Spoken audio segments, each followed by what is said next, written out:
semuanya, selamat bergabung dalam acara Festival Indonesia Tangguh 2021. Acara ini diselenggarakan oleh MNC Portal Indonesia sebagai penutup dari rangkaian peringatan HUT ke-76 Kemerdekaan Republik Indonesia yang menjadi momentum bagi bangsa Indonesia untuk menunjukkan ketangguhan dan optimismenya nih. Nah, sebelum kita melanjutkan rangkaian acara hari ini, saya mohon izin dulu untuk melepas masker ya, agar memudahkan kita dalam berkomunikasi. Nah, tentunya perayaan HUT kemerdekaan ini dapat kita rayakan dengan berbagai cara. Salah satunya dengan terus belajar dan mengambil hal-hal positif untuk diadaptasi demi kepentingan bangsa dan negara agar lebih berjaya lagi ke depannya. Nah, saya Anita Dewi yang akan memandu rangkaian acara pada hari ini. Kita akan mengawali acara dengan webinar internasional bertemakan Jurnalis Internasional Melawan Hoax di Masa Pandemi. Dilanjutkan dengan virtual konser Merah Putih yang akan menampilkan para musisi dan penyanyi ternama tanah air nih, luar biasa sekali ya. Baiklah, sesaat lagi saya akan mengajak kalian semua nih teman-teman untuk menyaksikan webinar internasional dengan tema Jurnalis Internasional Melawan Hoax di Masa Pandemi yang akan dipandu oleh rekan saya, Bang Jaka Susila. Baik, untuk Bang Jaka. Oke Bang Jaka, kami persilakan.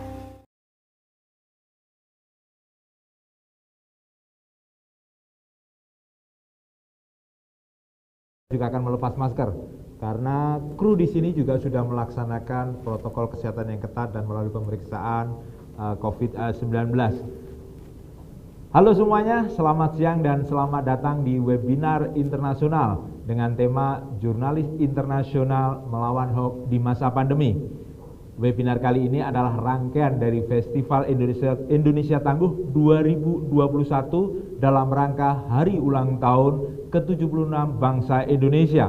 Bersama saya Jaka Susila yang akan memandu 1,5 jam ke depan di webinar siang hari ini. Dengan para narasumber tentu yang sangat kompeten, para jurnalis internasional yang sangat kompeten di bidangnya. Saya akan menyapa juga para partisan yang ikut di webinar kali ini. Selamat siang dan tetap menjaga kesehatan. Jangan lupa tetap menjaga protokol kesehatan karena pandemi COVID-19 masih ada. Ingat, pandemi COVID-19 masih ada dan masih kita harus tetap menjaga protokol kesehatan kita. Dan untuk para peserta webinar kali ini, silakan mengajukan pertanyaan karena kami nanti akan memberikan hadiah bagi 5 penanya terbaik.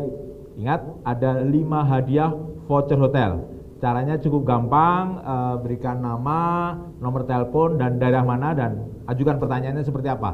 Kami nanti akan memilih 5 penanya terbaik dan akan mendapat hadiah voucher hotel. Sekali lagi, silakan memberikan pertanyaan nanti di sesi setelah saya berbincang dengan para narasumber kita. Baik, kita ketahui semua, pandemi COVID-19 di Indonesia belum usai. Sudah 1,5 tahun Indonesia harus berhadapan dengan pandemi COVID-19.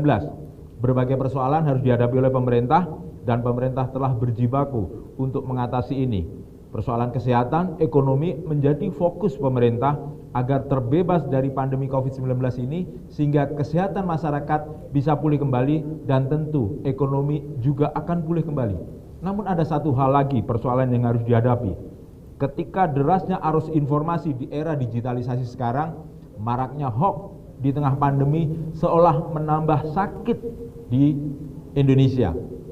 Maraknya media sosial, maraknya WA group, WhatsApp group di semua lapisan masyarakat membuat masyarakat merasa bingung, merasa harus memilih informasi mana yang benar, informasi mana yang harus saya konsumsi. Bahkan kadang kita terjebak untuk menyebarkan informasi-informasi yang kurang jelas sumbernya. Beberapa hoax sudah tersebar di Indonesia. Salah satunya mungkin sudah banyak yang kita ketahui bahwa konon katanya vaksin yang ada sekarang disusupin chips, ada chipsnya sehingga semua data pribadi kita nanti bisa direkam oleh pihak-pihak tertentu.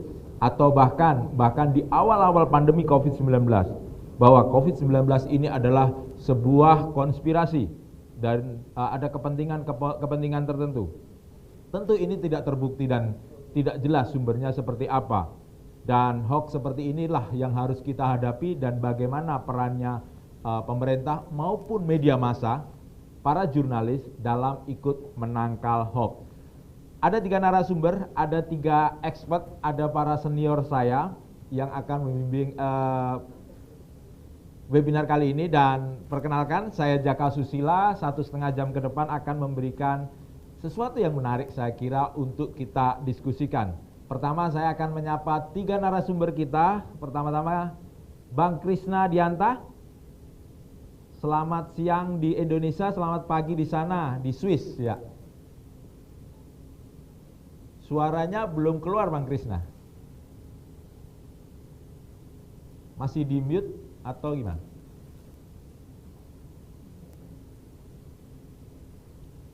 Masih belum terdengar Bang Krisna? Bang Krisna ini adalah kontributor koran Sindo dan sindonews.com yang berada di Swiss. Selamat siang Bang Krisna.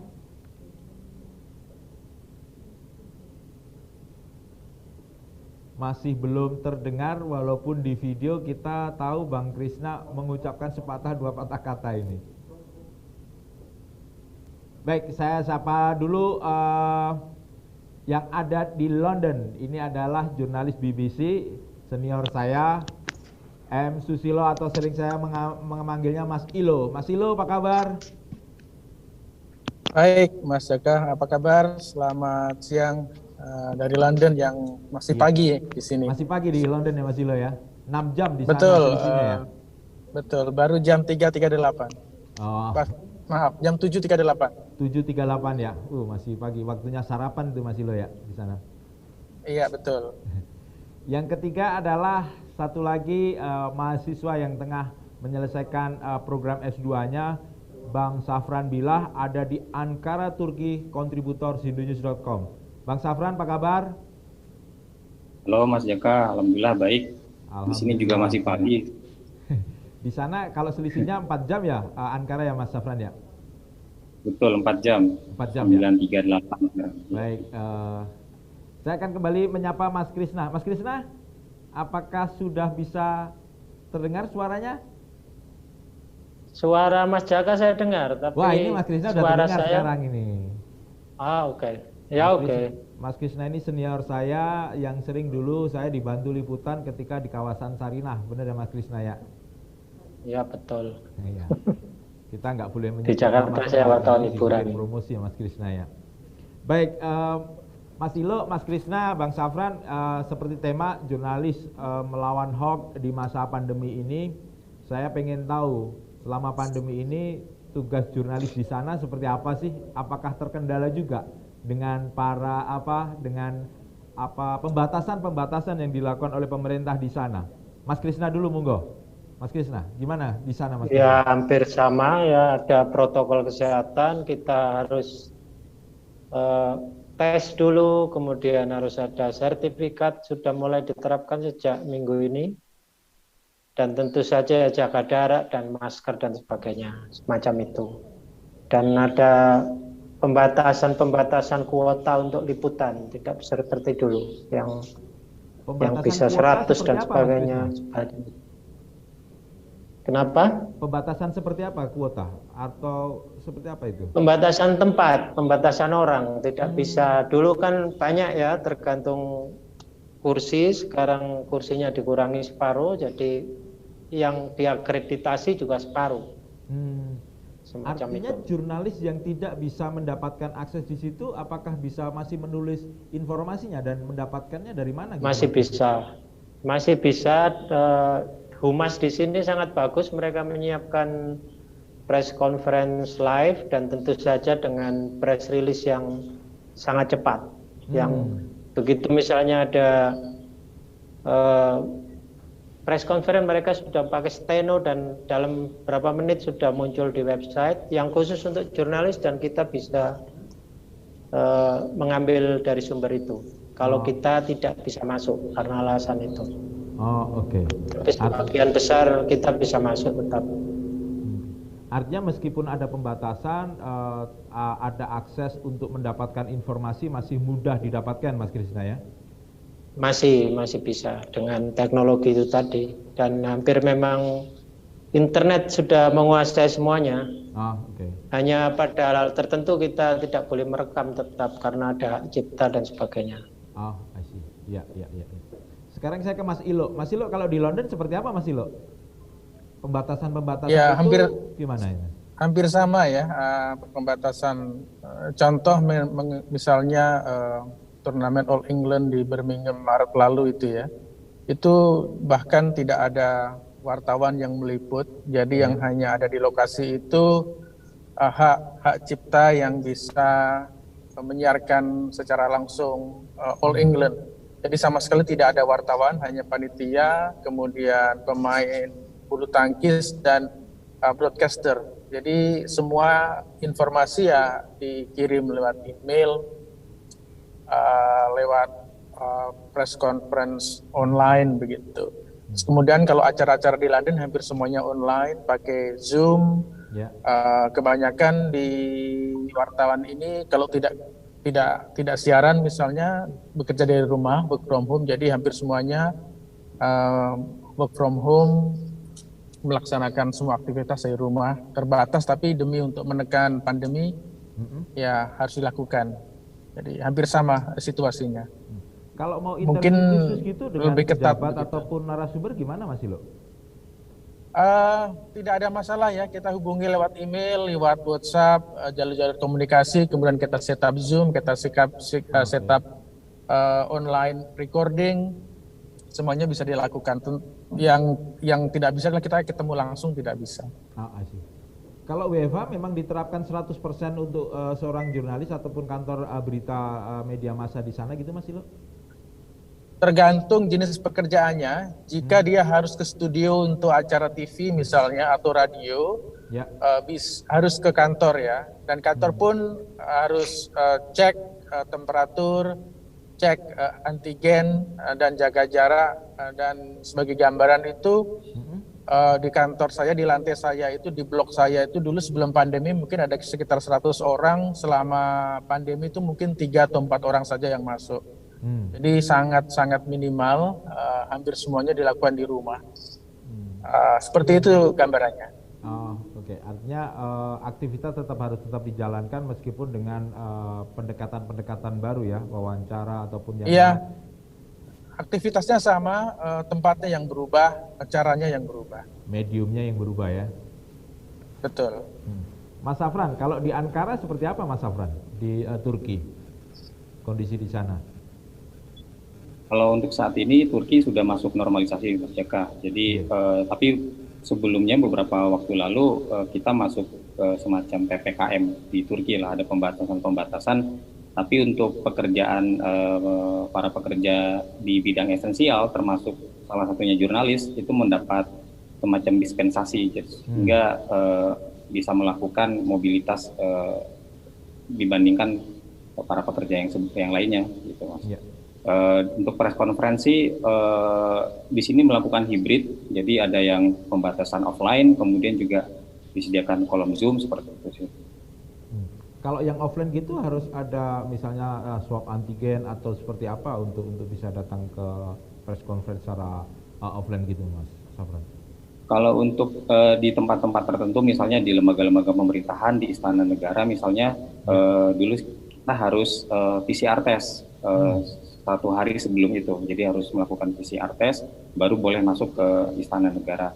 Tapi kalau di tempat-tempat yang lain itu sifatnya undangan, itu tergantung kelembagaan ya. Misal kalau di kedutaan Indonesia di Turki, kalaupun mengadakan acara kemudian mengundang para jurnalis, sifatnya terbatas dan undangan. Kalau untuk sekarang harus vaksin, ada sertifikat vaksin 2 dosis seperti itu, Mas. Kalau mau PCR antigen untuk acara misalnya diundang pemerintah ataupun acara-acara jumpa pers seperti itu, biaya jurnalis nggak mengeluarkan biaya kan, yang mengundang yang akan mengeluarkan biayanya kan? Atau mungkin PCR di sana ataupun antigen di sana gratis semua, Mas Safran? Kalau untuk PCR test di sini dibilang harga terjangkau ya, masih mungkin 200.000 sekitar 300.000 untuk PCR test. Tapi kalau untuk lembaga-lembaga negara yang saya pernah masuk, misalnya istana negara, itu ditanggung oleh pihak istana gitu Mas. Kalau penerapan protokol kesehatan tetap masker dan semuanya, apakah ada memang pengetatan di hal-hal seperti itu Mas, protokol kesehatan untuk ketika jumpa pers terutama di offline gitu? Saya kira kalau hal-hal basic itu memang ketat ya, untuk pakai masker, kemudian cek suhu, kemudian pembatasan jarak sosial itu cukup ketat, terutama di acara-acara resmi. Turki saat ini sudah membuka, sudah masuk ke tahap normalisasi tanggal 6 September, bahkan sudah masuk sekolah tatap muka. Dan itu kalau untuk sekolah misalnya di pendidikan, gurunya harus tes secara periodik PCR bagi yang belum vaksin. Kalau yang sudah vaksin, menyerahkan sertifikatnya sudah cukup sih. Jadi masih ketat meskipun masuk normalisasi.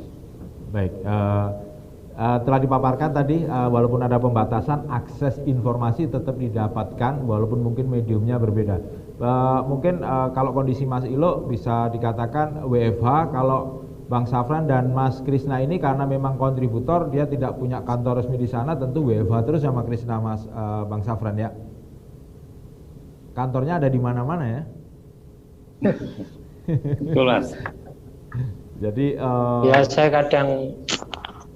kadang ikut press conference karena ingin tahu bagaimana atmosfernya. Tapi hanya cukup untuk dikasih sertifikat sudah cukup, tidak usah PCR. Dan itu tergantung situasi, waktunya misalnya naik turun kan pandeminya, jadi ada pengetatan, ada pelonggaran, tapi kita tetap bisa masuk. Hanya memang kita harus tahu diri. Ya. Kalau memang tidak harus ke sana, tidak usah ke sana, macam itu. Kesadaran masyarakat ataupun kesadaran wartawan di sana gimana Mas? Terutama untuk kalangan jurnalis, cukup tinggi ya untuk... Kalau wartawan cukup tinggi, masyarakat seperti Indonesia mungkin terbelah ya, ada suara-suara yang pesimis, tapi sekarang mulai ada penekanan halus, masuk restoran harus menunjukkan sertifikat, masuk museum sertifikat, jadi mau tak mau akhirnya ada beberapa yang memang ikut vaksin meskipun tetap ada demonstrasi penentang vaksin. Penolakan vaksin masih ada ya Mas di sana? Masih ada. Okay. Mas Ilo, ini saya langsung ke mengarah ke tema yang kali ini, fenomena hoax di Indonesia begitu marak.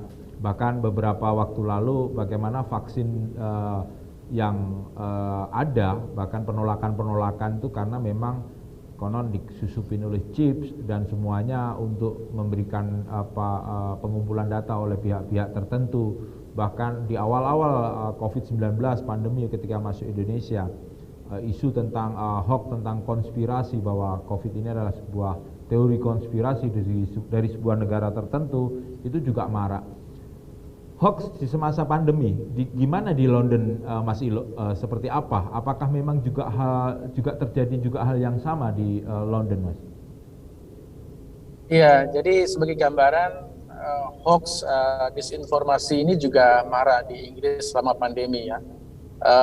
Misalnya yang sebagai gambaran itu sempat ramai hoax bahwa tower 5G itu ikut menyebarkan virus corona. Dan akibatnya itu banyak warga yang kemudian membakar tower-tower 5G di Inggris. Wow. Nah, itu ada pernah terjadi itu kasus. Terus yang kedua adalah karena orang ini termakan hoax dan menyalahkan para dokter, nurse gitu, mereka kemudian sampai masuk ke rumah sakit dan kemudian sampai memarah-marahi dokter sebagai pihak yang disalahkan dari pandemi ini. Tapi yang paling berdampak adalah orang tidak percaya pandemi, orang tidak percaya penyakit, kemudian mereka KB dan akhirnya terkena dan meninggal dunia. Jadi hoax dan disinformasi itu cukup parah juga di Inggris, dan yang kemudian menjadi kekhawatiran itu karena kemudian bisa membuat orang meninggal dunia. Termasuk juga misalnya kerusakan fasilitas-fasilitas umum, dan juga yang menjadi kekhawatiran kan kemudian mereka itu mempengaruhi orang lain untuk kemudian jangan sampai percaya dengan pandemi dan vaksin begitu. Penyebarannya melalui seperti apa, Mas? Kalau di Indonesia kan WhatsApp group ataupun bahkan mungkin beberapa di media sosial juga itu marak karena memang di era seperti ini kan masyarakat atau rakyat punya kuasa untuk menyebarkan informasi seperti itu, mengakses informasi seperti jurnalis kita dulu sebelum era digitalisasi. Apakah di London penyebaran hoax itu melalui media sosial atau juga dengan WhatsApp group atau seperti apa, Mas? Yang paling banyak adalah melalui media sosial ya, misalnya sebagai gambaran Twitter. Ya. Misalnya ada orang atau akun-akun yang mengaku sebagai ahli kesehatan dan kemudian menyebarkan informasi yang keliru atau salah. Itu banyak. Kemudian via Facebook. Jadi lebih banyak disebar melalui media sosial, Facebook, Instagram, Twitter. Lebih di situ yang banyak beredarnya. Oke. Saya ke Mas Safran. Kalau di Turki seperti apa, Mas Safran, fenomena hoax yang muncul tadi di Indonesia begitu maraknya, ternyata saya tidak mengira juga ternyata di London juga seperti hampir yang sama seperti di Indonesia. Di Turki seperti apa, Mas Safran? Ya, ini yang terbaru, kabar terbaru tanggal 11 September nanti ini ada konsolidasi untuk demonstrasi. Nah, mereka ini berasal dari kalangan anti vaksin yang tadi saya agak ketawa dengan yang disebut Mas Ilo terkait 5G ya. Itu juga ada di Turki, Mas. Jadi marak, bahkan ada media sosialnya khusus untuk menyebarkan informasi itu, dan followernya banyak juga, ada 71.000 kalau saya lihat ya. Oh, iya. Dan itu ada beberapa kanal, ada Facebook platform, kemudian ada BNC Media Haber, dan ada kalau di Indonesia kan aktor tokoh-tokoh publik, figur itu kan juga turut menyebarkan. Nah, di Turki juga turut menyebarkan lewat platform-platform itu. Kita di sini nyebutnya beberapa ada istilah, kalau di Turki sahte haber atau fake news, kemudian yalan haber atau berita bohong, tapi yang umum juga yanlış bilgi, berita yang disinformasi atau infodemi ya, istilah dari WHO itu yang dipakai. Jadi cukup marak, dan ini yang terbaru 11 September mereka konsolidasi untuk berdemonstrasi di Jakarta. Wah, cukup masif juga kalau mereka kelompok-kelompok yang tidak percaya dengan pandemi, tidak percaya dengan vaksin ini juga malah bisa melakukan konsolidasi nih, Mas. Ini secara terang-terangan terbuka, Mas? Iya, di media sosial mereka terbuka, tetapi sebenarnya kalau dibandingkan mereka yang sudah vaksin atau mereka yang ikut protokol kesehatan, lebih banyak yang sudah vaksin sebenarnya, Mas.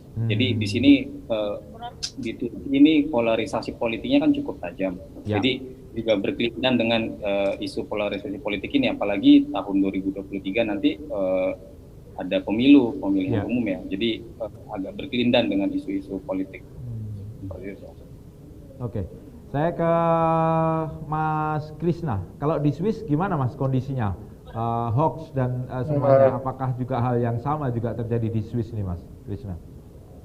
Kalau hoax tidak terlalu banyak ya, lebih tenang di sini. Memang ada 1-2 media sosial, Facebook dan Twitter yang menyebut kalau vaksin misalnya tidak bisa hamil kalau anak muda dan sebagainya, tapi sampai ekstrim gitu tidak. Kemudian lebih ke arah faktual, misalnya ada dokter yang memvideokan dirinya tidak pakai masker menangani pasien semacam itu, dan akhirnya dipecat. Atau menginformasikan ada pasien meninggal setelah divaksin. Semacam itu, lebih ke arah faktual yang dikembangkan. Dan masyarakat akhirnya terbelah. Kalau hoax yang seperti di Turki dan Inggris tidak terlalu di sini.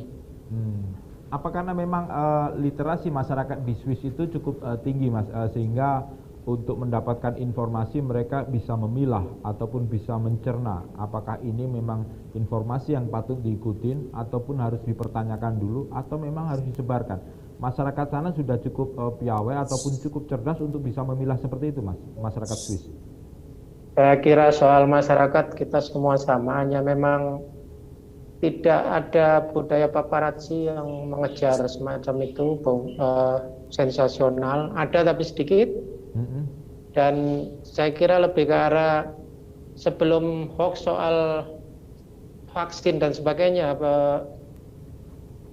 ada semacam lembaga yang di Schweizer Medien itu yang jurnalisme di Swiss itu sudah memberikan panduan bagaimana mengatasi hoax. Ada 6 butir, misalnya berita ini betul enggak, ini dari media mana, apa medianya sudah terkenal atau enggak, kemudian sumbernya dari mana, itu sudah 3 tahun lalu diluncurkan kampanye itu, dan itu dibiayai pemerintah. Dibiayai oleh pemerintah. Itu. Dan saya kira kalau masyarakat Swiss tidak gampang terpengaruh itu, karena kita memiliki demokrasi langsung yang hampir 4 kali setahun itu pemilihan langsung. Dan isunya sulit untuk dimobilisasi oleh kepentingan hoax. Kadang ada isu yang sangat kanan tapi masyarakatnya tidak mau, semacam itu. Jadi lebih ke arah kita sudah pernah terpelajari oleh demokrasi yang memilih itu, yang secara langsung. Artinya sudah terbiasa dengan arus itu, kemudian disaring sendiri. Faktor politik di Swiss, demokrasi di sana membuat masyarakat sana cukup bisa untuk mencegah atau menangkal, walaupun tidak semuanya bisa melakukan itu ya Mas, tapi mostly mereka bisa melakukan untuk menangkal hoax ya. Tapi yang cukup mengherankan Mas Ilo yang kecil. Ya Mas Krisna. Mas Ilo, di London jumlah penduduknya juga kecil ya. Silakan Mas Ilo. Ya, di London begitu cukup mencengangkan bagi saya ataupun masyarakat Indonesia menganggap bahwa dunia barat, London lah salah satunya, mempunyai karakteristik masyarakat yang mempunyai literasi yang cukup bagus untuk bisa mencerna informasi. Namun begitu pandemi ini ternyata hoax tentang tower-tower 5G dan semuanya ternyata juga terpapar juga di sana. Seperti apa sih karakter masyarakat di Inggris, di London khususnya terhadap mencerna informasi itu, Mas Ilo? Ya, sebenarnya literasinya cukup baik ya kalau kita bicara dalam konteks Inggris gitu. Tapi memang dalam beberapa tahun terakhir ini kan kalau kita lihat konteks yang lebih besar, ada peristiwa-peristiwa atau kejadian-kejadian atau event-event politik yang kemudian membuat masyarakat itu menjadi lebih gampang terbelah gitu ya. Memang tidak se-ekstrim Amerika Serikat. Sebagai contoh ini, kita tahu bahwa tahun 2016 ada referendum Uni Eropa dan akhirnya sebagian besar warga Inggris memilih untuk keluar dari Uni Eropa. Dan salah satu hoax yang paling terkenal ketika itu adalah informasi yang menyebar melalui pesan-pesan Facebook. Nanti kalau Inggris tetap berada di Uni Eropa akan ada banyak imigran jutaan yang datang ke Inggris. Nah itu misalnya cukup termakan juga gitu, dan ini membuat bahwa penetrasinya itu begitu masif, sangat canggih, dan sebegitu canggihnya itu orang bisa percaya begitu. Akhirnya ini menyadarkan kita semua ya, dari pemerintah, media, dan juga organisasi-organisasi nirlaba bahwa masih banyak yang harus dilakukan untuk menangkal informasi atau disinformasi, fake news, hoax yang sangat canggih, yang kemudian orang yang kita anggap cukup intelek gitu ya, cukup berpendidikan, tetap bisa terkena atau termakan oleh informasi-informasi yang ternyata tidak benar gitu. Ini untuk Mas Ilo, Bang Safran, dan Mas Krisna.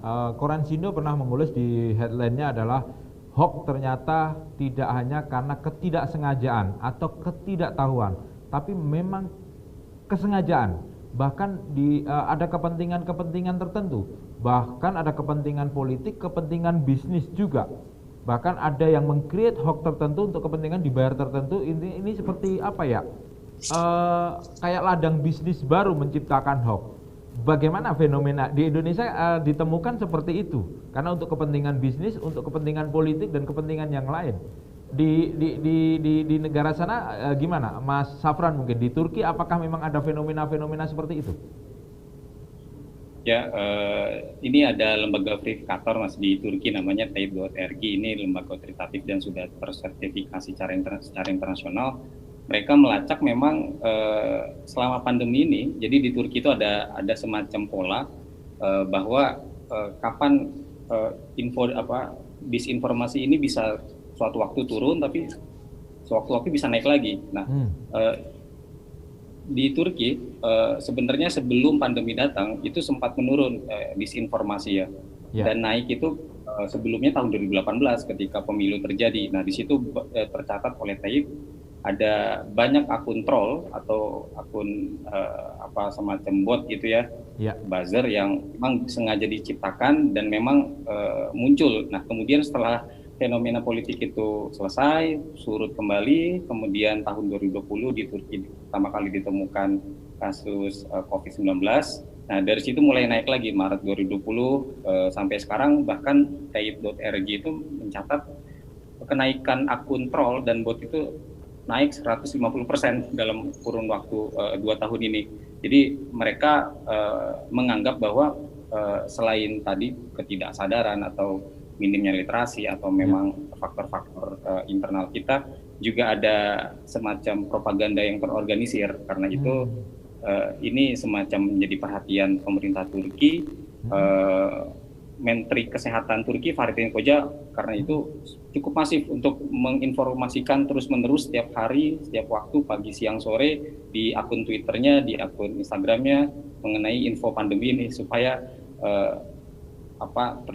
tidak terjadi disinformasi yang sifatnya destruktif lah.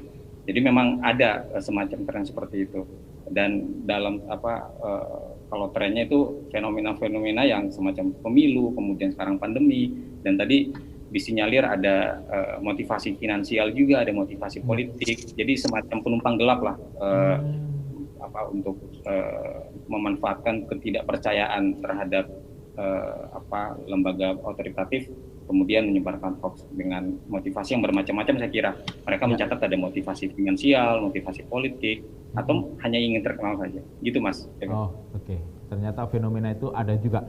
Mas Krisna, di Swiss apakah fenomena seperti itu juga terjadi di sana? Ada kepentingan-kepentingan lain, baik kepentingan politik maupun kepentingan bisnis untuk hoax yang sengaja diciptakan karena bukan tidak sekedar ketidaktahuan masyarakat ataupun kelompok tertentu? Ya, hoax pasti ada kepentingan di baliknya kan, karena itu fake news. Tapi yang terjadi di Swiss tidak banyak. Mereka lebih, yang banyak dipercaya itu influencer tentang kosmetik, tentang influencer ya, traveling, semacam itu. Kalau sampai yang dibalik itu seperti di Turki sampai pemilihan presiden tidak ada, karena kita tidak memilih presiden langsung. Kita hanya memilih parlemen, kemudian parlemen memilih presiden, jadi Bundesrat ya. Jadi kalau sampai seperti Indonesia kampanye gencar gitu tidak. Ada juga semacam manipulasi kampanye, tapi tidak banyak dipercaya. Misalnya orang asing banyak melakukan kriminal gitu ya, ini partai kanan. Memang betul terjadi seperti itu, tapi faktanya adalah bukan karena orang asing, tapi karena mereka terpinggirkan dari masyarakat, misalnya pekerjaan sulit, kemudian melakukan semacam itu. Sama juga dengan orang Swiss, kalau pekerjaan sulit melakukan semacam itu. Jadi manipulasi data semacam itu terjadi, tapi masyarakat tidak terlalu lagi menghiraukan. Oke. Masih lebih tenang di sini. Oke. Baik, thank you Mas Krisna. Masih di London, apakah fenomena seperti itu ada kepentingan-kepentingan tertentu, terutama mungkin kepentingan bisnis di balik itu, apakah juga ada di Inggris maupun di London, Mas? Ya, Ada dan sudah cukup serius tingkatannya, sehingga sebegitu seriusnya parlemen itu sampai kemudian membentuk komite khusus untuk menyelidiki fenomena hoax dan disinformasi ini. Karena para politisi ini sudah berkesimpulan bahwa maraknya hoax dan disinformasi ini sudah mengancam demokrasi, dan ada semacam asumsi atau praduga bahwa ada kekuatan-kekuatan asing yang sengaja menyebarkan hoax untuk mempengaruhi hasil pemilu. Dan ini juga terjadi di Amerika Serikat. Ada investigasi khusus, ada langkah politik khusus untuk menyelidiki kemungkinan pengaruh negara lain. Jadi program atau propaganda penyebaran hoax yang disponsori negara. Jadi ada kepentingan politik di situ. Dan ketika dulu ada Brexit, juga ada lembaga yang secara khusus dianggap dan sudah terbukti melakukan disinformasi. Itu dari kepentingan politik. Dari kepentingan ekonomi, kita tahu BBC pernah melaksanakan investigasi ke satu negara di Eropa.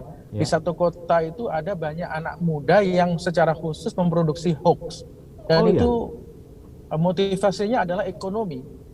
Jadi dengan menghasilkan berita-berita hoax, mereka seolah-olah membuat atau menerbitkan di situs yang kredibel, meskipun tidak, kita tahu adalah hoax adalah seakan-akan produk jurnalistik, tetapi tidak dengan menggunakan proses jurnalistik yang benar. Dan itu semata-mata karena iklan. Ketika di masa ramai, itu bisa ribuan dolar didapatkan dari penyebaran hoax. Disebar di Facebook, kemudian mereka masuk ke situs mereka, di situs mereka ada banyak iklan, dan dari situ mereka mendapatkan insentif ekonomi. Nah, jadi ada bermacam motif yang sangat serius, sampai kemudian ekonomi karena ada uang di situ, ribuan dolar per bulan, bahkan puluhan ribu dolar per bulan, dan juga ada misalnya memang orang mungkin ada juga iseng misalnya, tapi yang lebih serius adalah yang politik dan ekonomi. Tetapi apapun dalam situasi pandemi semacam ini, disinformasi dan hoax itu bisa membuat seseorang atau banyak orang meninggal dunia karena tidak percaya dengan pandemi.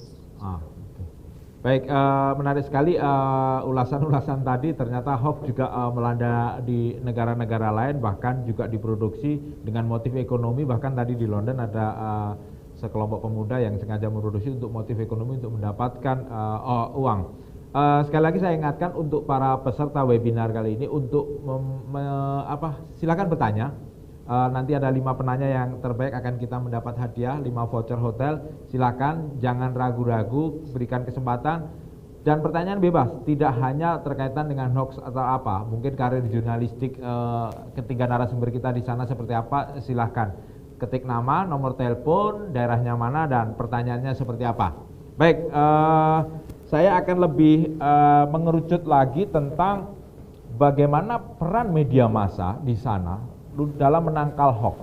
Kalau di Indonesia, setahu saya setahun yang lalu ada kelompok media massa, terutama media-media mainstream di Indonesia, melakukan aliansi untuk menangkal hoax, untuk meluruskan informasi-informasi yang ada.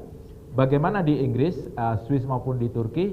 Saya akan bertanya mungkin Mas Krishna, apakah di sana ada semacam aliansi media massa itu untuk meluruskan? Karena kan media massa punya peran yang cukup signifikan, cukup penting, karena selain mungkin ada motif bisnis, di situ ada moral obligation yang harus dilakukan, bahwa hoax yang terjadi ini adalah perlu dilawan dan perlu dihilangkan, karena ini tentu bertentangan dengan nafas ataupun jiwa dari wartawan atau jurnalis.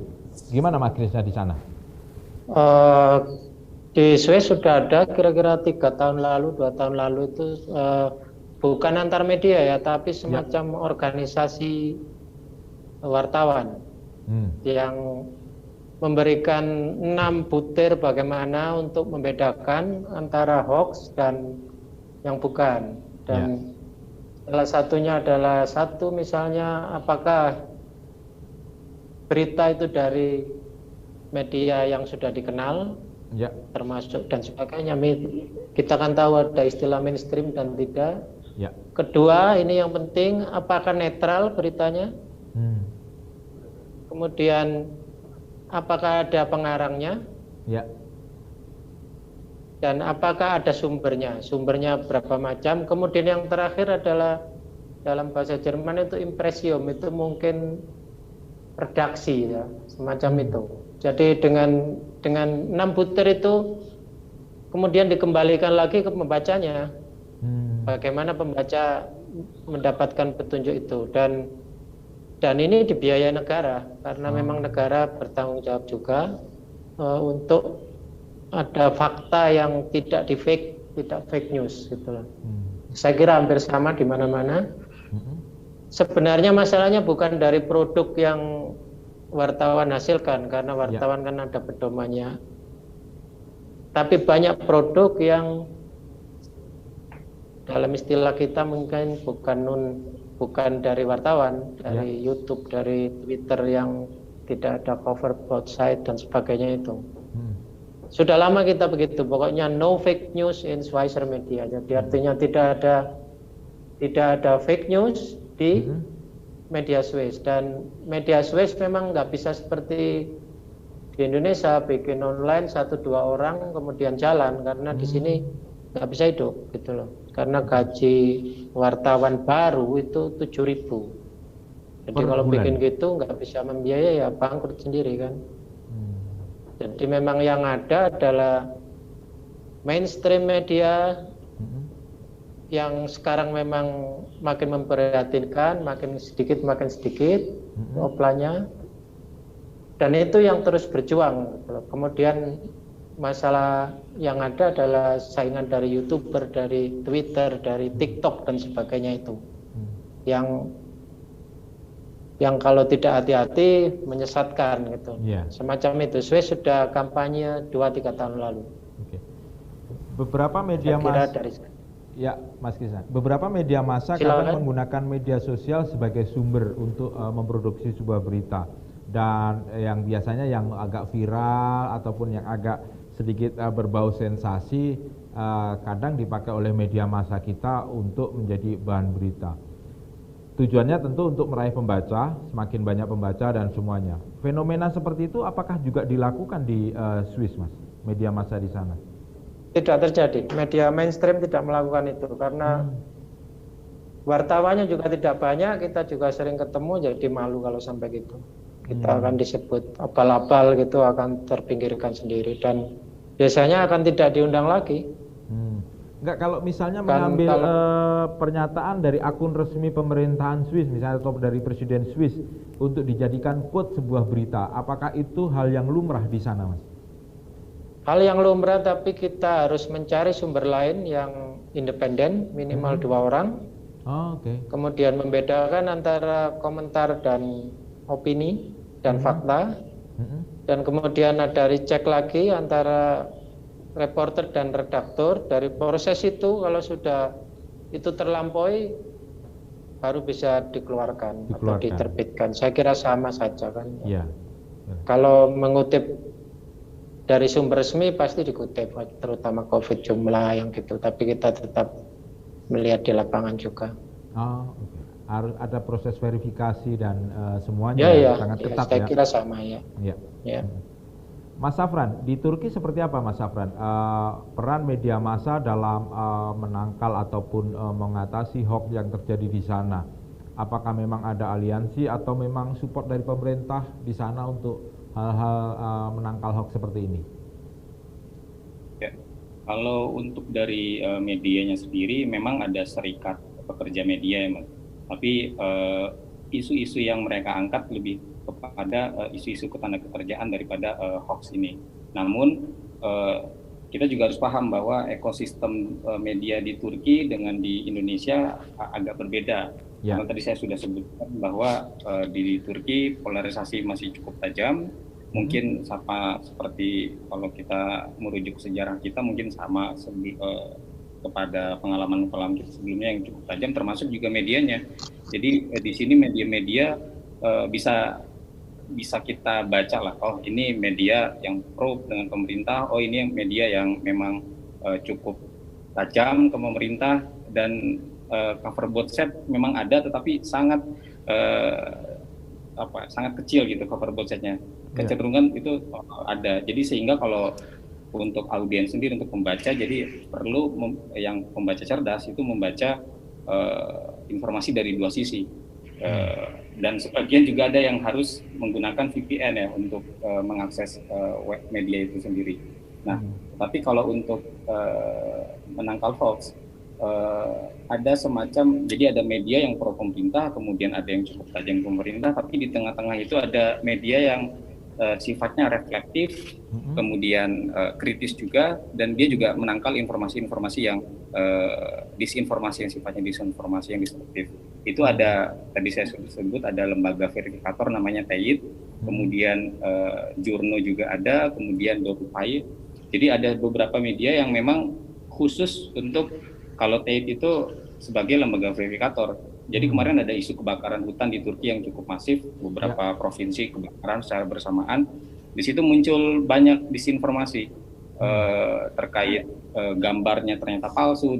Itu lembaga-lembaga verifikator yang isinya juga para jurnalis itu menjabarkan apa kesalahan-kesalahan yang umum pada isu kebakaran itu. Misalnya banyak yang menggunakan foto-foto lama, sehingga tapi itu dinarasikan di media sosial sebagai akibat dari kebakaran hutan. Nah, untuk pemerintah sendiri menangkal hoax karena ramai di media sosial, mereka pada bulan Oktober mendatang setelah masa reses parlemen, setelah musim panas, mereka ingin membuat undang-undang tentang media sosial. Sebenarnya sudah dibuat tahun lalu. Jadi media perusahaan-perusahaan media sosial di sini seperti Facebook, Twitter, Instagram dan sebagainya harus menunjuk perwakilannya di Turki. Kalau tidak didenda. Sebenarnya beberapa waktu lalu Facebook, Twitter sudah didenda berapa juta lira, 40 juta lira, dan mereka akhirnya menunjuk perwakilannya di Turki. Nah, Oktober mendatang akan diperkuat. Bahkan ada isu akan dipidanakan bagi mereka yang menyebarkan info yang salah gitu, disinformasi. Tapi lagi-lagi ada diskursus dari pihak yang tidak setuju bahwa ini hanya bentuk pemerintah untuk membenarkan dirinya sendiri gitu. Jadi masih ada polarisasi semacam itu. Tapi ada lembaga-lembaga di tengah yang memang selalu aktif untuk memverifikasi disinformasi di media sosial. Kalau melihat kondisi pers di sana hampir sama dengan Indonesia ya Mas ya, pro dan kontra, ada yang mencoba tengah, ada berbagai-bagai kepentingan-kepentingan yang memasuki untuk media massa. Mas Ilo, kalau di London seperti apa Mas peran media massa di sana? Apakah memang ada semacam aliansi ataupun perkumpulan ataupun seperti apa? Dan bagaimana peran pemerintah di sana untuk melakukan penangkalan hoax ini Mas? Ya, oke. Pertama dari sisi media dulu ya, karena hoax dan disinformasi ini sudah sangat masif dan makin parah. Dalam beberapa tahun terakhir ini di kantor kami di BBC ini sudah ada divisi sendiri, divisi disinformasi, divisi hoax. Jadi ada wartawan spesialisasi yang khusus mengurusi masalah disinformasi. Jadi kalau kita lihat kategorisasi wartawan kan ada wartawan politik, bisnis, ekonomi, olahraga. Ini ada wartawan hoax. Jadi khusus memang menangkap fenomena hoax di masyarakat dan kemudian dikupas dan kemudian dianalisis dan dijadikan kategorisasi namanya cek fakta gitu. Jadi ada kolom cek fakta yang itu mengumpulkan hoax, disinformasi yang lagi hit di masyarakat, yang lagi ramai di masyarakat untuk kemudian dibahas benar apa tidak ini dan bagaimana caranya untuk tidak termakan. Sebagai contoh misalnya ketika dulu ada rame-rame kalau kita mandi air hangat kita bisa menghilangkan virus. Benar apa tidak? Nah, kemudian dibahaslah dengan para pakar kesehatan, dengan pakar dokter, yang pakar virus, apakah benar kalau misalnya mandi air hangat itu bisa menangkal virus? Atau tadi yang kita contohkan mengenai tower 5G, apakah benar tower 5G itu menyebarkan virus corona?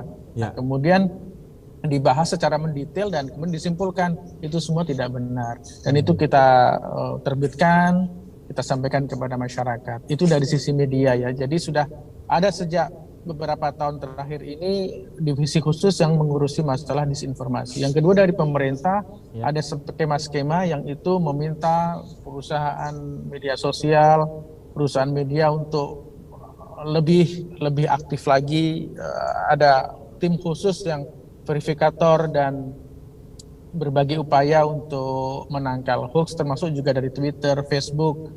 Ada algoritma, ada produk-produk teknologi yang kemudian bisa diharapkan menangkal hoax, termasuk Facebook misalnya sudah ada mekanisme pelaporan yang jauh lebih gampang kalau ini beritanya palsu atau ini hoax. Tinggal di flag, nanti kemudian oleh Facebook itu kemudian di downgrade, misalnya tidak akan disebar ke para users atau tidak akan atau justru akan di take down sama sekali. Jadi ada banyak langkah yang dilakukan baik oleh swasta, pemerintah maupun media sendiri, termasuk perusahaan-perusahaan atau organisasi nirlaba untuk menangkal hoax. Baik, saya kira cukup menarik sekali beberapa pernyataan atau penjelasan dari 3 narasumber kita. Yang pasti fakta bahwa hoax tidak juga terjadi di Inggris, di London, di Swiss maupun di Turki. Penanganannya berbeda-beda, cara masyarakatnya menanggapinya berbeda-beda. Namun tetap ini menjadi musuh bersama dan saya kira peran media massa dan pemerintah cukup kuat. Saya akan ke floor ke para pemirsa untuk yang sudah mengajukan pertanyaan. Mas Krisna, Mas Safran, dan Bang Ilo, ini ada beberapa pertanyaan ini. Kadang pertanyaannya tidak terkait dengan pandemi, nggak apa-apa ya Mas Ilo ya, Mas Krisna, Bang Safran ya? Ya silakan. Iya silakan. Saya yang kedua dulu nih, saya dari Suraini Bintaro. Bintaro itu berarti Tangerang Selatan ya. Apa pengalaman terseru dan tak terlupakan dalam melakukan peliputan sepanjang karir jurnalistik, terutama di luar tentunya, bukan di Indonesia. Nah, apa pengalaman terseru dan tak terlupakan dalam melakukan peliputan sepanjang karir jurnalistik? Mas Ilo dulu deh, Mas Ilo, apa Mas? Punya pengalaman seru ini, apa nih di sana? Ya, ada 2 ya yang bisa saya sampaikan. Yang pertama adalah ini sudah cukup lama, ketika saya ditugaskan kantor untuk meliput perundingan antara pemerintah Indonesia dan perwakilan Gerakan Aceh Merdeka di Swiss di Jenewa. Ketika itu liputannya karena perundingannya rahasia, jadi semua rahasia. Tapi karena kita harus melakukan tugas jurnalistik, jadi harus tahu, kan tidak boleh mundur gitu ya. Oleh karena tidak bisa. Kemudian hanya clue-nya ada satu, pokoknya di Jenewa gitu perundingannya. Tapi bagaimana kita menemukan orangnya, tempatnya gitu ya, di antah berantah gitu ya. Tapi ya mungkin karena insting dan naluri gitu, akhirnya ketemu juga tempatnya, ketemu juga para perwakilan GAM yang sekarang sudah jadi pejabat di Aceh gitu. Jadi sangat seru, dan itu ketemunya di tepi danau dan akhirnya kita bisa ngobrol. Itu yang pertama. Yang kedua adalah ketika Pak JK ya? Pak JK yang ke sana ya?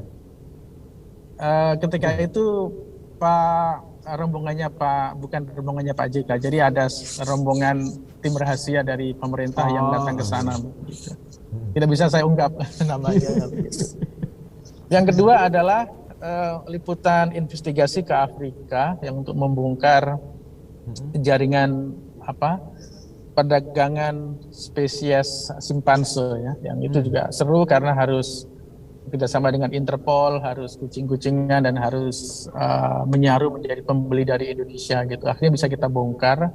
Investigasinya selama 1 tahun lebih, kita mulai dari Mesir, kemudian sampai ke Palestina hingga sampai ke Afrika Barat. Itu juga seru. Jadi tidak terlupakan lah, karena ada faktor safety di situ, kemudian juga ada faktor kemudian kita bisa membongkar kawanan penyelundup simpanse yang diekspor secara gelap ke Turki, ke Asia Timur. Seru, tapi ya suka dukanya seperti itulah. Deg-degan lalu, tapi ada kepuasan setelah mendapatkan hasilnya Mas Ilo ya? Kalau deg-degan karena sempat tembak-tembakan di perkampungan gitu. Jadi ya sempat disembunyiin polisi, diselundupkan ke bandara. Jadi kadang mungkin silakan. Kadang ada wartawan kan merasa pengen dapat eksklusif dan dibilang hebat kan, kalau ditembak-tembakan malah meliput kan Mas.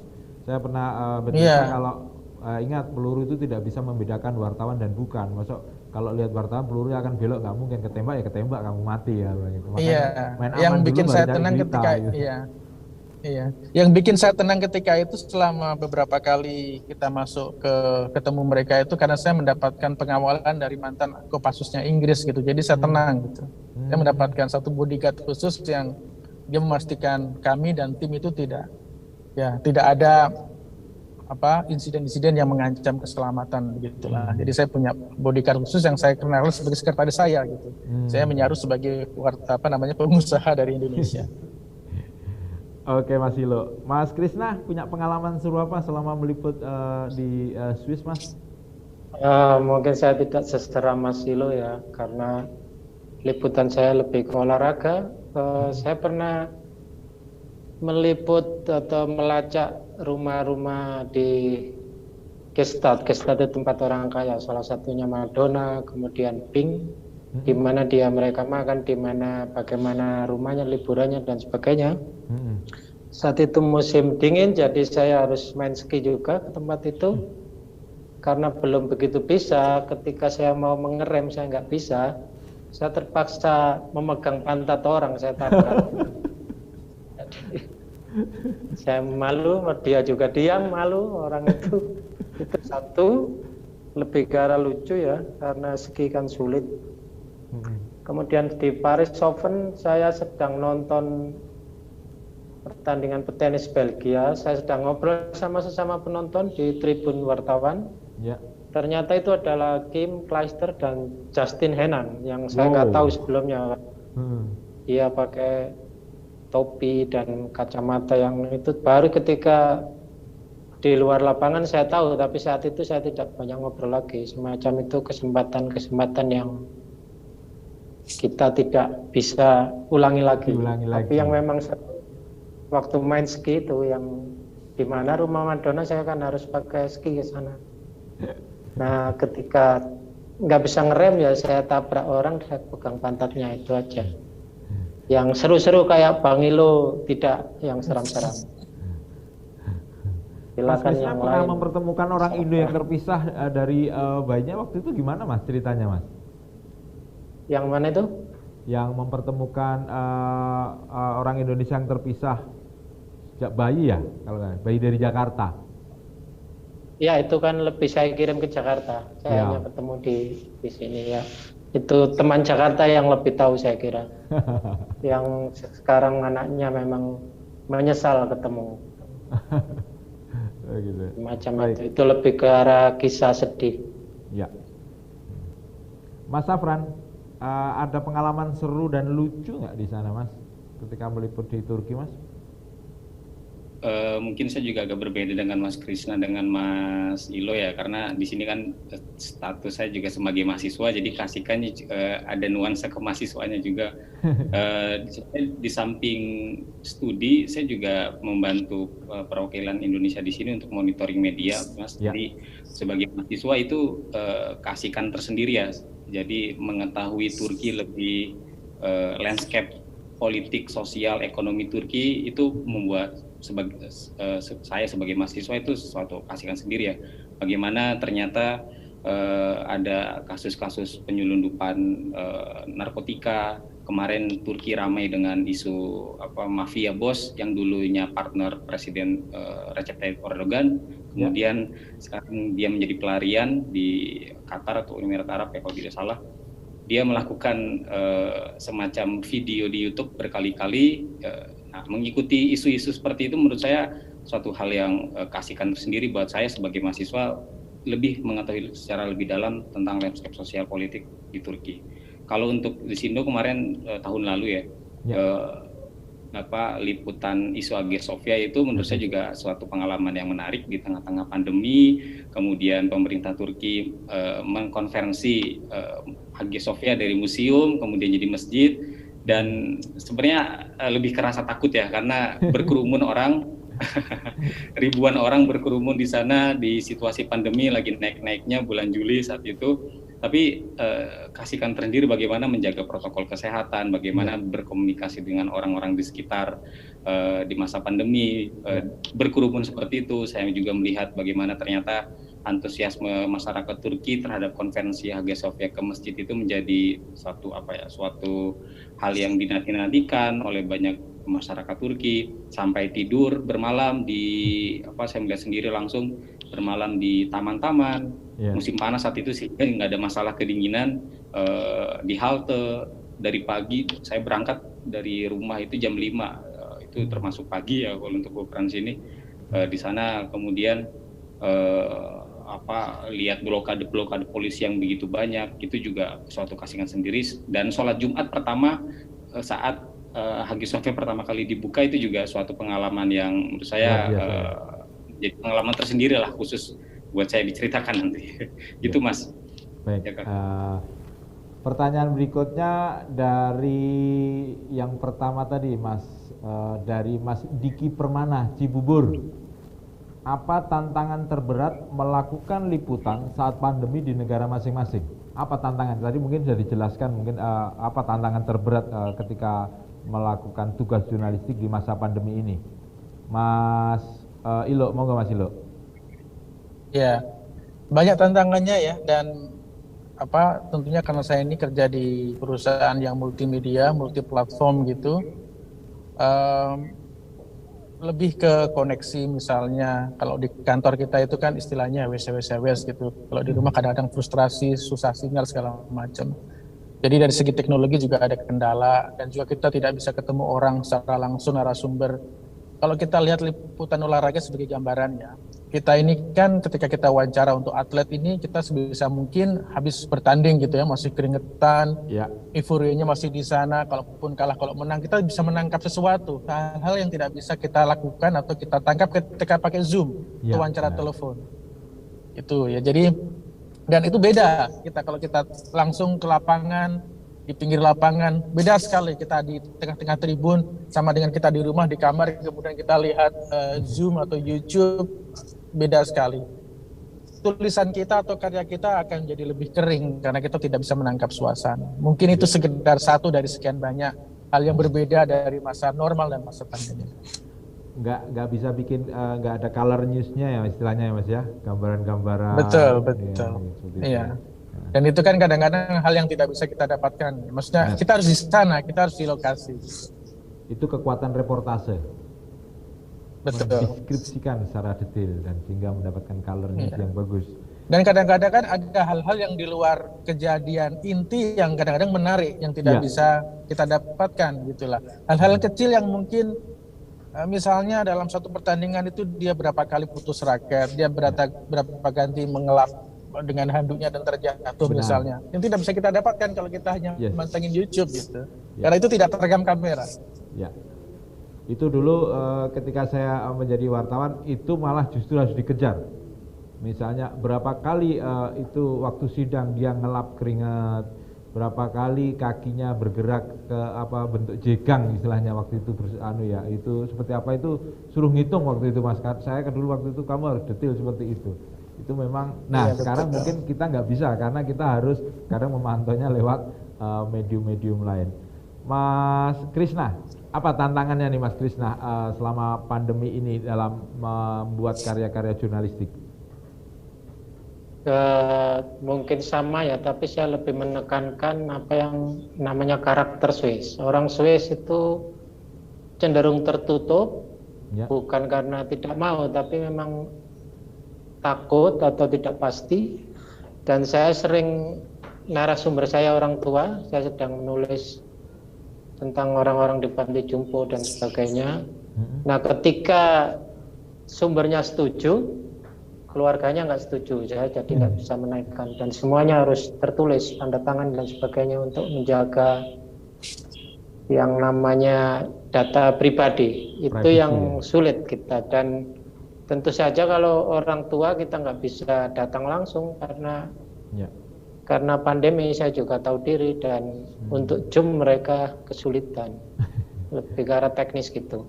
Dan yang paling penting itu tadi lebih ke arah masyarakat sini tertutup, tidak seperti orang Indonesia bisa suka terbuka, gampang diwawancarai. Di sini tidak. Itu yang menyulitkan kita sebagai wartawan. Oke. Mas Safran, kalau Mas Safran gimana tantangannya? Apakah ada kendala atau tantangan seperti apa selama pandemi ini dalam membuat karya-karya jurnalistik? Ya, kalau yang tadi saya contohkan liputan Hagia Sophia itu Mas, itu memang tantangannya kalau liputan pandemi soal penyebaran ya, penyebaran virus itu cukup mengkhawatirkan karena di Turki itu memang turun naik kasusnya. Misal kemarin sebelum liburan Idul Adha itu menurun kasusnya. Kemudian setelah pasca liburan Idul Adha itu menaik lagi karena masyarakat Turki pulang kampung, kemudian wisata dan sebagainya, sehingga untuk keluar di kerumunan itu cukup tricky juga ya dengan varian baru seperti ini. Apalagi mendengar teman-teman juga di kawan-kawan di Ankara juga terpapar virus. Jadi itu yang agak khawatir. Lebih-lebih saya di sini tinggal single di sini sendiri. Jadi sehingga kalau kena virus itu kan berarti harus struggle lebih ya dibandingkan teman-teman di Indonesia, karena memang harus ya revitalisasi diri sendiri lah, menyembuhkan diri sendiri. Gitu sih Mas. Oke. Baik, saya akan lanjut ke pertanyaan berikutnya. Ini dari Kezia, Jakarta. Ini agak masalah karir nih. Apakah sebelum menjalani karir di negara lain sebagai jurnalis, para narasumber, Mas Ilo, Mas Krisna, Bang Safran, juga pernah menjadi jurnalis di Indonesia? Dan apa perbedaannya ketika liputan di Indonesia dengan liputan di luar? Silakan, Mas Ilo lagi dulu deh. Ya, terima kasih pertanyaannya. Saya sempat menjadi wartawan di Jakarta selama kira-kira 2,5 tahun sebelum pindah ke London. Perbedaan utamanya saya kira mengenai prosedur kerjanya ya. Kalau kita kerja saya sekarang kerja di Inggris ini lebih prosedural, lebih gampang dan lebih ada kepastian. Sebagai contoh, ketika saya misalnya harus masuk ke ke daerah yang aksesnya agak susah, katakanlah ke pangkalan udara begitu ya, atau ke bandar udara gitu ya. Kalau saya liputan di Inggris, saya hanya meng-email ke manajer bandara, kami dari organisasi media ingin meliput di bandara, ingin akses ke sini, harinya ini, jamnya ini. Dan manajer itu akan dengan sangat membantu, memberi kami akses, mencarikan narasumber yang tepat atau katakanlah membantu kami. Begitu kami datang semua sudah siap, sudah ada kartu ID, sudah ada jaket high visibility di bandara dan segala macam. Jadi semuanya sudah teratur, sudah terbiasa dengan hal-hal kerja wartawan seperti ini. Nah, pengalaman saya ketika liputan semacam ini tuh agak susah di Jakarta. Ketika itu kami udah datang jam 5 pagi karena memang liputannya pagi. Begitu nyampe pos depan tertahan oleh satpam, nggak boleh masuk, manajernya atau bosnya belum datang, dan satu hari itu kami gagal, nggak bisa, waktu kami udah hilang, tidak bisa masuk ke kompleks, tidak dapat narasumber, tidak dapat gambar, tidak dapat suara. Jadi padahal kami sudah mendapatkan surat, sudah izin, ini Pak ini sudah ACC segala macam, gagal semuanya. Saya tidak tahu bagaimana mengatasinya, tetapi itu juga bagaimana kita bisa dimudahkan oleh suatu sistem, dan kita juga kadang-kadang sangat disusahkan dengan sistem. Itu hanya sekedar contoh dari pengalaman saya liputan di Jakarta dan di Inggris. Oke, thank you Mas Ilo. Mas Krisna, silakan Mas. Saya di Jakarta wartawan. Di sini saya kerja sebagai perawat di orang-orang Alzheimer.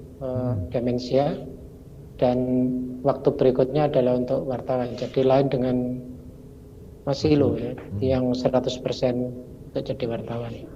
Memang betul organisasi di sini lebih bagus, asal kita bisa mengurusnya. Kemudian semua memang pasti kalau kita sudah diterima dan dijawab, baik itu penolakan atau penerimaan seperti yang Mas Ilo di bandara, kita disediakan semuanya, semua lengkap. Kalau di Frank Open, pengalaman saya semua ada, semua hampir foto dan segalanya itu ada, khusus untuk wartawan. Bahkan kita bisa akses dari hotel untuk link khusus dengan sandi khusus, semua lengkap. Kalau di Indonesia kita lebih spontan, lebih mengandalkan insting dan sebagainya.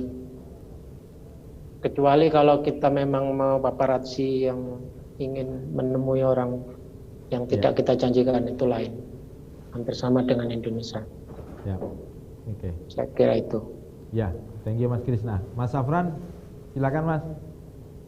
Ya, saya juga sebenarnya mirip-mirip dengan Mas Krisna ya, nggak fully wartawan karena tapi di sini selalu updating soal berita ya. Setiap hari saya mendapat koran, pastinya membaca Daily Hurriyet, kemudian Cumhuriyet dan sebagainya. Kalau di Jakarta dulu sebelum ke Turki, ke Ankara, menjadi di kampus di Universitas Indonesia, di alma mater saya sebelumnya jadi peneliti, asisten peneliti. Tapi sebelum itu saya juga basicnya sebenarnya punya basic jurnalis ya, sempat di pendidikan reporter masuk selama beberapa bulan di media nasional, satu media nasional di Indonesia.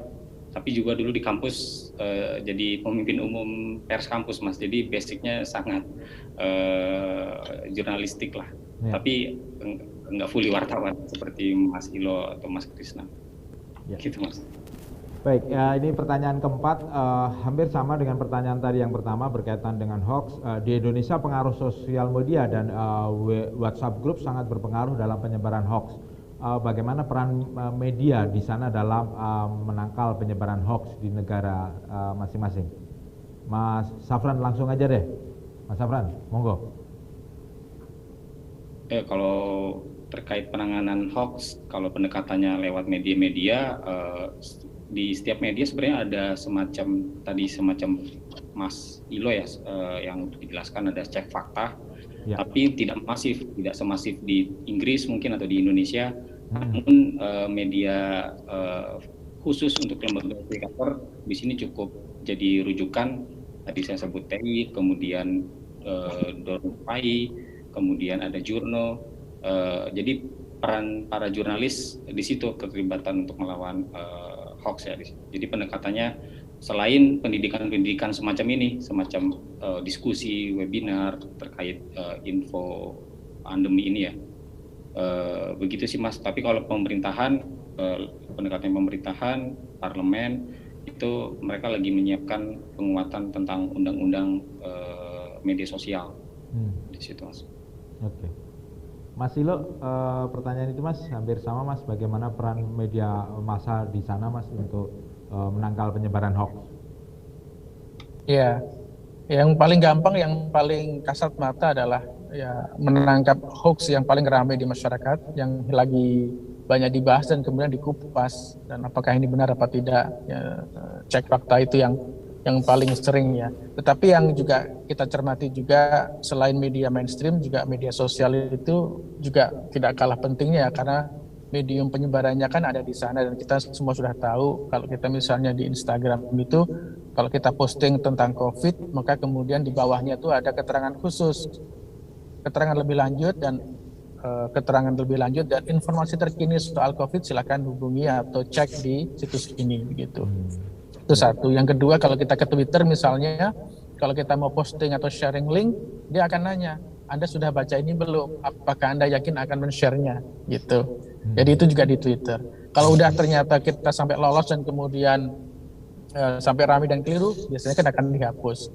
Kemudian kalau kita WhatsApp misalnya, sudah ada pembatasan, satu pesan hanya maksimal oleh 20 pengguna WhatsApp lainnya atau berapa begitu. Jadi upayanya sih sudah besar, tapi sepertinya belum cukup, karena masih banyak beredar, dan perkembangan WhatsApp, perkembangan dan penyebaran hoax dan disinformasi ini jauh lebih cepat dari infrastruktur dan legislasi yang dipunya begitu. Dan satu lagi yang mungkin sudah kita pahami bersama ya, kita ini kan cenderung untuk membagikan informasi kalau sesuai dengan kata hati dan isi pikiran kita gitu. Yeah. Dan kadang-kadang karena wah ini benar ini, saya sudah mengatakan makanya benar ini, kan sudah bilang, langsung disebar begitu tanpa mengecek apakah siapa yang ngomong, apakah expert, apakah dia punya kapabilitas atau otoritas atau dari mana, pokoknya nggak peduli. Begitu judul dan paragraf pertamanya sudah wah ini benar nih seperti yang sudah saya sampaikan, langsung disebar gitu. Nah ini yang kemudian juga makanya jempolnya ini yang harus ditahan. Karena udah kecepatan jempol sama kecepatan otak. Iya, karena sudah sesuai dengan referensi kita ya Mas Ilo ya. Iya, kepercayaan kita, opini kita gitu. Bener kan vaksin nggak ada gunanya gitu, langsung disebar. Itu kecenderungan kita sekarang ini. Gitu. Iya benar, saya setuju, sepakat dengan itu. Mas Krisna, gimana di sana Mas? Bagaimana peran media? Hampir sama dengan jawaban tadi. Pemerintah sudah 2-3 tahun lalu kampanye bersama Serikat Surat Kabar bagaimana ciri-ciri hoax dan bagaimana fakta. Itu tadi sudah jelaskan. Ada susunan redaksinya, ada pengarangnya, ada sumbernya, ada verifikasinya dan sebagainya. Dan dari situ nanti juga pembaca akan itu sendiri. Dan selanjutnya seperti itu tadi ada hal-hal teknis khusus seperti ada COVID, kemudian ada keterangan dari COVID, semacam itu. Sekarang adalah bagaimana pembacanya sendiri, lebih diarahkan ke situ. Oke. Baik. Terima kasih. Baik, terima kasih. Ini ada pertanyaan terakhir dari pemirsa ataupun peserta webinar kali ini, dan menurut saya ini pertanyaan paling favorit saya. Saya sangat favorit dengan ini. Pertanyaan dari Christian Jonathan, Jakarta Utara. Ini untuk Mas Ilo, Bang Safran dengan Mas Krisna. Sebagai jurnalis, apakah memiliki keinginan atau obsesi untuk membuat media massa sendiri, dan seperti apakah bentuknya? Ayo, ini tantangan ini. Ditantang nih Mas Ilo, Mas Krisna sama Bang Safran. Siap nggak bikin media massa sendiri? Monggo Mas Krisna, siap nggak Mas Krisna? Ada media massa dalam bentuk sekarang mungkin tidak. Saya hanya sekarang mengumpulkan bahan. Kebetulan saya kerja dengan orang-orang khusus demensia, dan ini sangat menarik bagaimana orang demensia itu nanti. Sekarang saya bikin filmnya, saya bikin footage-nya, saya bikin bahannya. Nah, soal nanti medianya seperti apa saya belum tahu, tapi bahan saya sudah menyiapkan.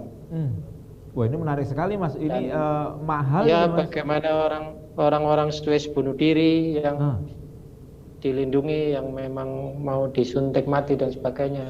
Wow. Bahannya sudah ada, dan nanti media massanya seperti apa kita lihat perkembangan zaman. Mungkin tidak lagi seperti koran kan. Iya. Semacam itu kalau saya. Ya, bahannya yang lain ada. Pasti punya angan-angan sendiri. Dan menurut saya ini bahan yang luar biasa kalau ini udah dikumpulkan ini harta karun yang luar biasa punya data seperti ini. Thank you Mas Krisna. Ya misalnya hidup dengan 36 orang demen selama 2 tahun. Wah. Itu jadi sebuah media khusus menarik. Iya, benar.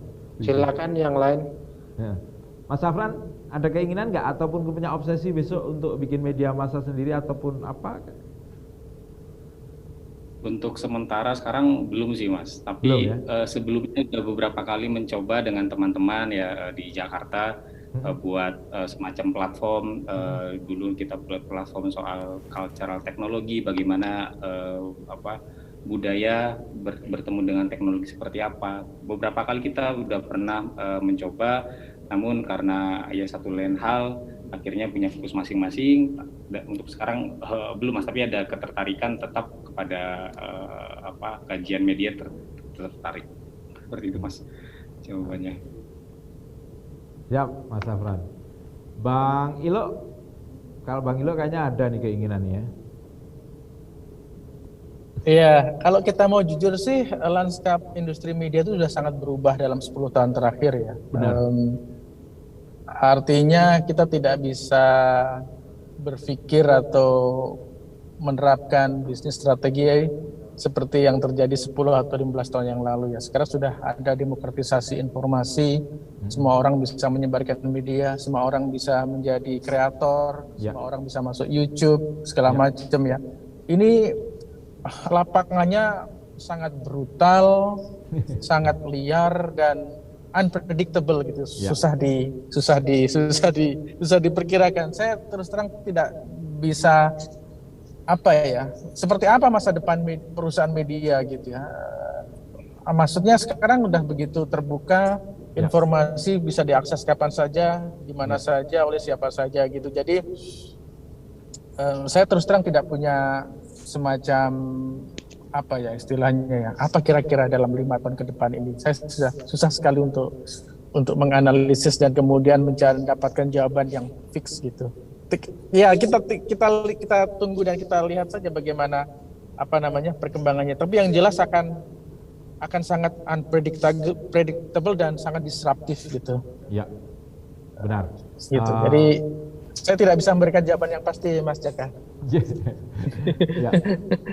Sepakat Mas Ilo bahwa strategi yang 10 tahun, 15 tahun yang lalu untuk diterapkan di sekarang nggak bisa, apalagi di era digital. Meminjam istilah teman saya, ada black hole ketika kita masuki digitalisasi, media massa online, ada ruang hitam yang kadang kita nggak tahu arahnya kemana, unpredictable.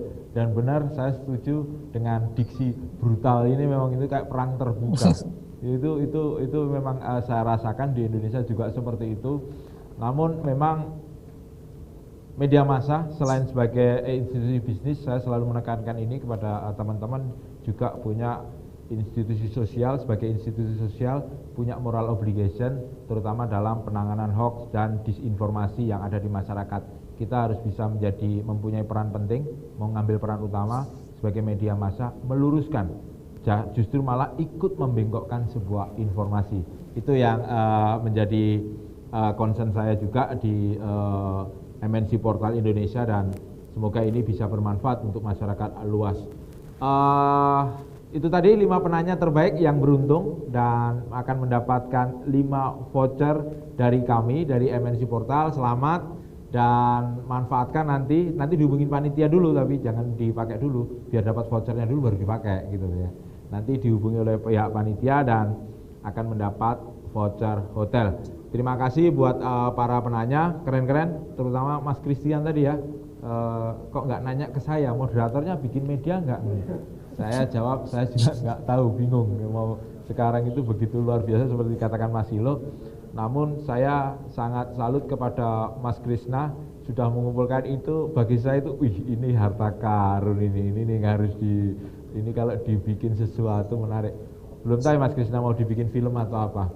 Baik, terima kasih buat 3 narasumber, menarik sekali, inspiratif sekali, dan kami banyak belajar dari apa yang dipaparkan oleh Mas Ilo, Mas Krishna, dan Abang Safran, dan semoga ini menjadi pembelajaran buat kita, pembelajaran buat masyarakat kita, bahwa kita harus sadar dengan hoax.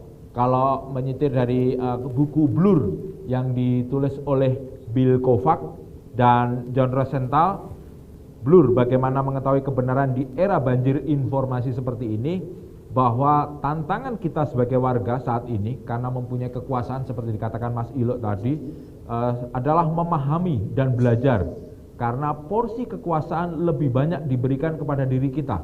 Kita bisa menyebarkan informasi, bisa menerima informasi, memproduksi informasi, dan mengakses informasi.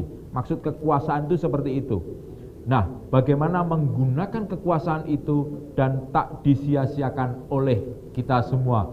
Artinya harus juga dengan cara-cara yang bijak.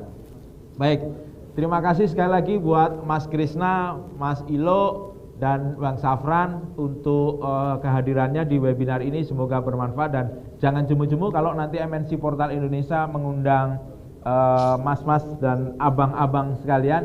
Sebelum saya tutup, saya minta closing statement Mas Ilo, dari Mas Ilo, Mas Krishna, dan Bang Safran tentang jurnalis internasional melawan hoax di masa pandemi ini. Seperti apa? Silakan Mas Ilo untuk closing statementnya, pendek saja, silakan.